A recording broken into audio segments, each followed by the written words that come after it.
All right, hey everybody, welcome back to my channel. This is Rob here, and we are back once again talking about Wheel of Time Season 1, this time Episode 5, full spoilers, because it just got over with, so this is for anybody who's seen this, so if you have not seen this, go and watch it and then come back. But this is Episode 5, it's called Blood Calls Blood. I want to thank everyone sincerely from the bottom of my heart, everybody that's been choosing to watch this, because I know that there are tons of people covering this, and tons of people mad about this still. Tons of people want to say what they want to say, but I still say like what you like. And if you like this show, if you want to talk about this show and you like this, despite knowing that it has problems, we know it has problems. We've seen it. We are now in week 5, and we are still seeing problems. Does that mean that the show wasn't good? Did it mean that this episode wasn't good? So before we get into all that, if you like what I'm doing here, make sure you become a subscriber to the channel. Helps me so much with my motivation. You guys helped so much. Like, I felt so good coming into this week that I've been riding kind of a high about it. I really didn't make much I didn't make any content really at all other than this video from last week. I was just so happy with the response, and I really just, you guys made it for me. And I in the comment section that we finally have gotten to a place, I think mostly where we are all having a great engagement. The comments have been wonderful this week, for the most part. There's still a few it's the internet, it's the world, but all the extra information, all the things that I don't know because I didn't only read the first book, and all the different details that all of you have. It seems like everybody has a little bit of a nugget that they can share that's valuable. And you guys do have that voice here, like we said, as long as you guys keep it respectful and you don't bring, nobody's coming in here anymore with that woke, that anti, like everything's woke and cancel culture and women are terrible. As long as you don't bring any of that nonsense in here, we're all good. Even the critical people that were being critical, you can be critical about this show and not be off the rails. So anyway, let's get right into it, episode 5, because this one was a lot. And again, it does show the big major problem that we're going to have in season 1, possibly season 2, is the pacing of this. Everything is so fast. Everything is happening so fast, and yet sometimes feels like it's going nowhere a little bit for some parts, and some parts are moving way faster than others. And it feels like to me that time is a little weird sometimes too in this show already, with especially with the events surrounding Steppen and the White Tower, like the time period that's gone on there. When I think about what's going on with Rand and Matt and Perrin and Egwene and all the whatever time period, it's time that's taking them to have their adventure in this episode, the amount of time it's taking for the people like Egwene, Nynaeve, and Lan and Moiraine and Steppen and them at the White Tower feels a little bit more like there's a lot more than just a day has gone by. But again, like I said, the fast pace of all this, trying to get so much in, hopefully with the feedback that they've gotten, and they've gotten tons of it, a lot of negativity everywhere. You can barely throw a rock, and that's all the press is talking about, is the negativity surrounding this. It's important to also spread the positive, because no one out there, it's kind of human nature, right? We love a good story. We love happy endings, but boy, do we also love to watch people fall, and we like to watch people get torn down. And lately, that's what the big obsession, it seems to be, on YouTube and other places, is to just tear things down. And it gets so much views, so many views, and all that negativity. We got to start somewhere. So spread the positive when you can, everybody, because negative is everywhere. Because I want to talk about the positive things. One thing that I thought was really positive and I really liked was seeing that the director was Sally Richardson Whitfield, directing this episode, who I really loved all the way going back to a little show called Eureka on Sci-Fi, where she played Dr. Allison Blake. It's nice seeing that she's not just acting, she's directing. And this is a big show to direct. this isn't like just I'm not saying that directing is easy for any show, but it's not like doing something that's been going on for like a million years, like just suddenly directing an episode of Law and Order or something. Like this is high fantasy, big budget. Like this is millions and millions and millions of dollars, and you're a television actress who gets the opportunity to direct a huge, massive episode of television. That's great. And I really am happy to see that she's gotten this opportunity here. And also all the opportunities that a lot of these writers being women. And when I thought about that myself, I was paying attention to the writing. And I really actually think that, again, as much as everybody wants to go, these feminists are ruining shows, I don't see any evidence of that here. Not in this show. And as much as there is certainly discussions within the show about men and women, it's in the books too. And I've been told that by plenty more people that have read a lot more of these books, and that there's a better balance of it in the. And unfortunately, it's hard to get away from in this time period that we're living in, where this has become such an important.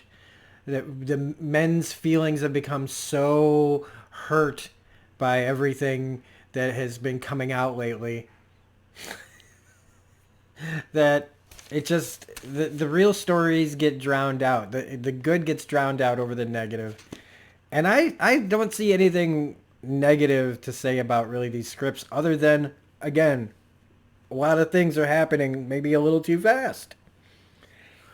So another positive thing I can say about this is I really liked hearing more about like the White Tower business that goes on there, and that tower politics and motivations, and how Nynaeve is there, right, with Lan and Moiraine, but she's got to learn quickly that what happened in that cave with Logain, where she touched the source, now that it's been seen, now that people know that it's possible, there's going to be all sorts of people looking to capitalize on this. And that Moiraine talking about how everybody's got their own motivations and different sides to things, and there are all these different factions that are all going to be kind of paying attention to her, and how you can get easily just swallowed up by the enormity of just one moment in your life can change everything as far as Nynaeve is concerned, like her future, and how many people are going to be coming at her now. And I really like hearing more about this because this show isn't Game of Thrones. It might be trying a little too hard to be the next Game of Thrones. But I always liked the political aspect of Game of Thrones, and so when we start to talk about these kind of things, I do perk up. I do also find, though, that the stuff that was happening at the White Tower, especially around Steppen, and focusing on him as what it's like for a warder to lose his Aes Sedai, what that means. While I liked the information, it became kind of like the least interesting part of this episode for me because I could see it where it was going a mile away. That whatever's happening with Steppen, he wasn't going to live through this episode. It was very clear to me that, and it felt really telegraphed that he was going to take his own life. It just was a matter of when. And that I was a little disappointed in that ending just because it felt a little obvious. And that it took so much of the episode to get to that thing that felt very obvious.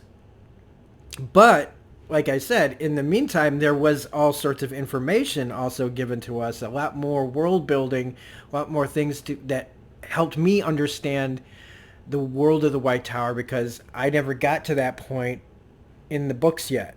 We haven't even been to the White Tower in the books yet for me.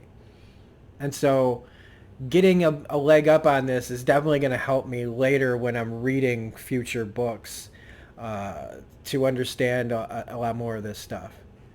Now, again, there's another part of this that was a little disappointing too, and it was Matt and Rand's part of this. They didn't get to do too much But what we did get with Rand and Matt's story was we get Loyal, the Ogier. Now, again, this is where a lot of people I can see are going to probably lose their collective crap. Because what we picture Loyal to look like and what we get is very different. I don't even know if I have a clear picture of Loyal in my head, but this is a big moment. Again, it's happening pretty early. It's in episode 5.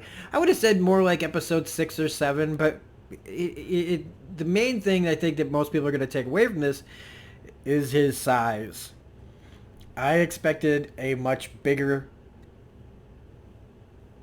creature, being that Loyal would be. When they describe him in the book, I see much bigger, and they definitely didn't go bigger in this, and it didn't change. I liked it still felt like the character. It just didn't character. I liked his perceptions that are covered here from the books of time that's different between Ogier and humans. I really liked all that. And I like that he's here in this because we have a lot of characters that have just been cut out for at least the time being from this book. So getting the Loyal in here was just enough to make me happy. Could it have been done better? Or could it, if it was more closely to what I see in my head, sure, I'd be happier. But I'm still pretty happy that we get him at all. And for me, that was the biggest part of Matt and Rand's thing, even though because it's not like things weren't happening. It's just more of what was already happening, which is Matt's dissension into the dagger poisoning him, and that's being drug out. Just like it did in the book, but in the book it felt like, like the time it took to figure things out was more, like earned. And I think in the show, if they're rushing through things, I'm surprised they haven't rushed through the dagger stuff as well. They're taking their time with that part of the story. I think the best part of this story, though, is with Perrin and Egwene. They're still with the traveling people, but things go south really quickly when the White Cloaks show up. And again, the White Cloaks are way more interesting here in the show to me than in the books. I know that other people have agreed with this statement. I do think that there is personality to the main guy, and I think somebody was bringing up, that there were complaints that the main White Cloak that they're showing is black, but he's a bad guy. And I know this, one of the things I do know about people that act, right, that actors really like to play villains. So the fact that people are complaining, and again, it's probably just a minority of people claiming, a small amount that are always the loudest screamers, is really, they're just trying to find something to nitpick apart. I bet you this guy's loving playing this guy. I would love to play this guy. He's bonkers. He's that old school, Salem witch trials kind of guy, like cutting off hands and taking rings and looking for Aes Sedai. He's a creepy dude. And when when the traveling people are standing there, like making a line in the sand to keep Perrin and Egwene from their grasp, I was like, oh, this isn't going to go well for those people. And it doesn't. and it's not like they were getting murdered, but it was like watching a bunch of hippies just get smacked around by the cops. It was just like white clothed cops just beating down a bunch of hippies. It was like, but it gave them a chance. And I'm not saying that's right. And I don't know why I'm laughing about it, but it did give the characters a chance to almost get away. And they don't, and they're captured. And this is where it gets really interesting, is that, they're in the presence of this Valda guy. And he's put it to them that, like, he knows Egwene can channel. He's looking for Aes Sedai. He's looking to take hands, take rings. And he knows she can channel, but he can't prove it. And so he starts torturing Perrin. And what I like is he instantly, the eyes go yellow, and it's just a matter of time before we get wolves attacking in this episode. And even though this you can see coming a mile away too, just like you could see the step in suicide, well, nobody's looking forward to a scene where a guy kills himself. Everyone's looking forward to a scene where the wolves are going to show up, and when and how it was all going to come about was the only question. And I really liked how they did it. Like he puts it to them like, you say you're and I said, you don't, I'm going to kill him and let you go, or I'm going to kill you and let him go. And this choice that she comes up with, and he still tortures Perrin, and she then allows herself to channel. And it's this very underwhelming moment for both Egwene and for Valda, who wants to see the full power. And then how small, little burp of a flame actually still helps gives them the advantage, that the guy is ready to kill them, but the flame that she shot out also helped Perrin escape. And this is when he attacks, the wolves attacks, she's attacking Valda, she's stabbing Valda. It's chaos. I loved this part, getting to see the wolves attacking all the guys. It's, it reminded me of stuff that was from the first book with the wolves attacking. It's here. It's just, again, happening at weird times, things placed differently, but it didn't stop me from enjoying this scene quite immensely. There's a few other things in here, that were worth kind of mentioning, like the false dragon procession, and Matt seeing Logain laugh at him as this thing inside him keeps making him crazier and crazier, and his guilt feeling of like, did I hurt those people, and not knowing, what's causing all this. Tar Valon and all that stuff looked really cool. The fact that everybody is congregating really close together, that was what was kind of strange. Is I would have thought that this would have been like the way to end this would be to get everybody in the same room just about, or at least they're all so close you can taste it. So I figure by next episode they'll all be there. But this was the all roads lead to the White Tower or Tar Valon episode. So you've got Perrin and Egwene, who are close by. Hopefully they'll make it to the White Tower by next episode. You've got Rand and Matt at the White Tower, in Tar Valon at least. White Tower's right there. Nynaeve finds them. Again, that happened really quickly. There was a few parts of this, like in the middle, where Nynaeve is doing this, and then instantly she, without any like cue, she's there with Loyal. We didn't see their meeting. We didn't see how she, there's still issues that I have with this show. But again, it's not enough to make me not enjoy it. And I hope that I've been fair here. And I hope that my, some of the negative doesn't outweigh the positives here. Because that's what we're trying to do. And also, just like the show's feeling rushed, I'm feeling a little rushed too. Like I'm trying to get this out fast and still hopefully get across what I felt watching it. And what I feel watching this is hope. I think there is still plenty of hope for this show. Maybe not, maybe we're not going to see the full spectrum of everything until season 2 or 3.